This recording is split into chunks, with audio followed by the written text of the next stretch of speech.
पहिल्या सोमवारी शिवमूठ म्हणून मुठभर तांदूळ ओले करून पिंडीवर उभी मूठ धरून वाहताना म्हणायचे, शिवा शिवा महादेवा माझी मूठ ईश्वर देवा, किंवा शिवा शिवा महादेवा माझी मूठ स्वीकार देवा, किंवा मनातल्या इच्छा पूर्ण कर रे देवा, असे म्हणून मुठीतले तांदूळ पिंडीवर व्हायचे. कुणी कुणी शिवमूठ वाहताना दुसऱ्या हाताने त्यावर हळूहळू पाण्याची धार पण सोडतात.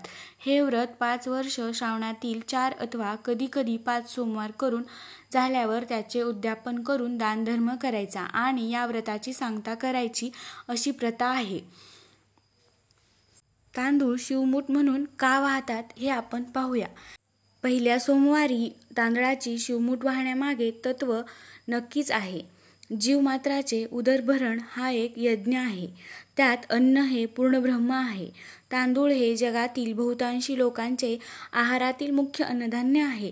आबाल वृद्ध सर्वांसाठी सहज पचन होणारे आणि त्वरित भूक शमन करणारे धान्य आहे.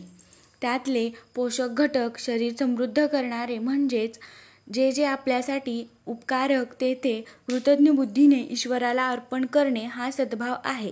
बहुतांशी सर्व धार्मिक कार्यात तांदळाला प्राधान्य आहे.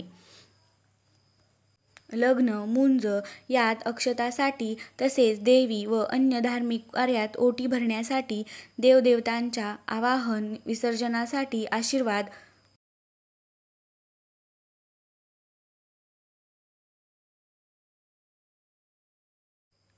औक्षणाच्या मंत्राक्षतासाठी, यज्ञात आहुतीसाठी, नैवेद्यात चित्राहुतीसाठी प्रत्येक वेळी तांदळाला अग्रस्थान आहे.